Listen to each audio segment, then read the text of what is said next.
Hello అండి, నమస్తే. రోజులాగానే ఈరోజు మన ఛానల్లో ఒక డిఫరెంట్ రెసిపీతో వచ్చేసానండి.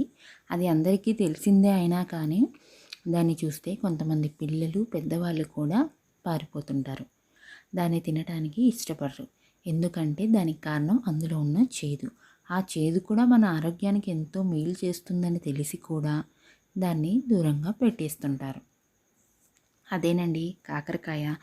ఆ కాకరకాయతో ఎంతో టేస్టీగా ఉండే కమ్మనైన పులుసు పెట్టి చూపిస్తాను ఈరోజు. పులుసే కదా రెగ్యులర్గా అందరూ చేసుకుంటుంటారు, ఇందులో స్పెషాలిటీ ఏముందని మాత్రం అనుకోకండి. ఈ పులుసు ఒక్కసారి తిన్నారంటే ఇది కాకరకాయ పులుసు అని ఎవరు అనరు. ఇది యాసిటీస్గా చేపల పులుసు తిన్నట్టే ఉంటుంది. అదే టేస్ట్తో ఉంటుంది. ఆల్మోస్ట్ అలాగే ఉంటుంది. ఈ కాకరకాయ పీసెస్ తీసేసి పెట్టారంటే దాన్ని చేపల పులుసు అనే అంటారు. మరి వెజ్ని నాన్ వెజ్ టేస్ట్ ఎలా తయారు చేయాలి అది కూడా ఎంతో ఈజీగా మీకు చెప్తాను. చకచకా వండేసేయండి. మరి ఇప్పుడు ఒక కుక్కర్ని పెట్టేసుకొని అందులో 4-5 టేబుల్ స్పూన్ల ఆయిల్ వేసుకొని అందులో ఆవాలు, జీలకర్ర, కరివేపాకు వేసి వేయించుకోవాలి. ఇప్పుడు 2 పెద్ద సైజ్ కట్ చేసుకున్న ఉల్లిపాయలు కొంచెం మందంగా కట్ చేసుకొని ఒక అర నిమిషం పాటు వేయించుకోవాలి. ఇప్పుడు ఒక 1/2 కేజీ కాకరకాయల్ని బిల్లలుగా కట్ చేసుకొని ఒక అరగంట సేపు ఉప్పు నీటిలో నానబెట్టి ఉంచుకున్నవి కొంచెం చేత్తో పిసికేస్తే చేదంతా ఇరిగిపోతుంది. వాటిని కూడా ఈ కుక్కర్లోకి యాడ్ చేసుకొని 1 నిమిషం పాటు వేయించుకోవాలి. ఉల్లిగడ్డలు అర నిమిషం, కాకరకాయలు 1 నిమిషం పాటు వేయించుకోవాలి. ఇప్పుడు దీంట్లో ఒక అర చెంచా వరకు పసుపు యాడ్ చేసుకోవాలండి. ఇది 1 నిమిషం కలిపేసి ఇప్పుడు ఒక అర చెంచా పసుపు కలిపేసుకోవాలి. పసుపు వేసుకున్న తర్వాత కారం అనేది ఎవరి టేస్ట్కి తగ్గట్టు వాళ్ళు వేసుకోండి. ఇక్కడ నేను అర చెంచా కారం వేస్తున్నాను. ఇది కారం చాలా ఘాటుగా ఉంది కాబట్టి నేను అర చెంచా వేస్తున్నాను. 1 టేబుల్ స్పూన్ ఉప్పు యాడ్ చేసుకుంటున్నాను. ఒక 25 గ్రామ్స్ చింతపండు పడుతుందండి. దాటిని నానబెట్టి ఇందులోకి గుజ్జు తీసి పోయాలి. డైరెక్ట్గా ఉప్పు కారం వేసేసిన తర్వాత చింతపండు గుజ్జుని ఇందులో పోసేసుకోవాలి. ఒక పెద్ద నిమ్మకాయ సైజ్ అండి, 1/2 కేజీ. వాటిని గుజ్జు తీసి పోసేసిన తర్వాత ఒకసారి దాన్ని అలా కలిగి పెట్టుకొని ఒక 100 ml వాటర్ పోసుకోవాలి. ఈ గుజ్జు కాకుండా సపరేట్గా వాటర్ 100 ml పడుతుంది ఇందులో. అది మనకి ఇంకా లిక్విడ్ కన్సిస్టెన్సీ కావాలంటే ఇంకొంచెం వాటర్ ఎక్కువగా యాడ్ చేసుకోవచ్చు. ఇప్పుడు దీనికి ఒక 50 గ్రామ్స్ లేదా 60 గ్రామ్స్ అది బెల్లం స్వీట్నెస్ బట్టి బెల్లాన్ని యాడ్ చేసుకోవాలి. డైరెక్ట్గా కుక్కర్లోనే యాడ్ చేసుకొని ఒకసారి కలుపుకోండి.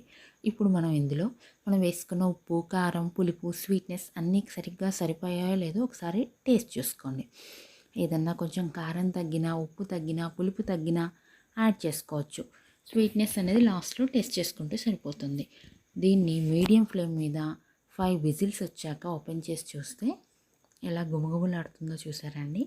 దీన్ని జాగ్రత్తగా ఒకసారి అలా కలుపుకొని స్టవ్ ఆన్ చేసుకొని ఇప్పుడు స్వీట్ సరిపోయిందా లేదా ఒకసారి టెస్ట్ చేసుకోండి.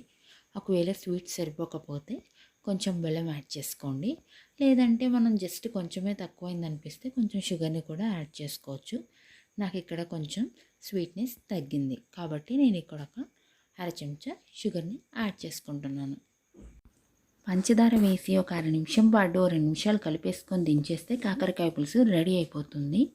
ఎంతో కమ్మనైన కాకరకాయ పులుసుని ఇలా డైరెక్ట్గానే తినేస్తారు. నాది గ్యారెంటీ. ఒక్క పీస్ రుచి చూపించండి ఎవరికైనా, దీన్ని మాత్రం వదిలిపెట్టరు.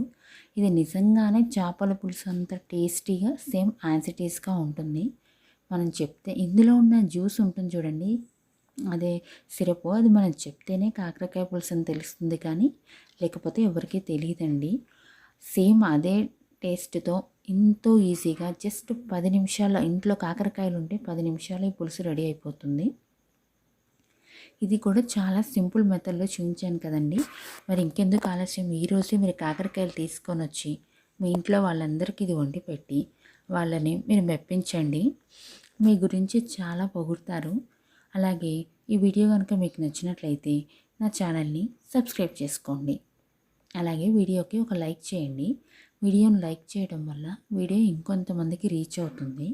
ఈ రెసిపీ ఇంకొంతమందికి పరిచయం అవుతుంది. దానివల్ల అందరికీ మంచి జరుగుతుంది కదండి.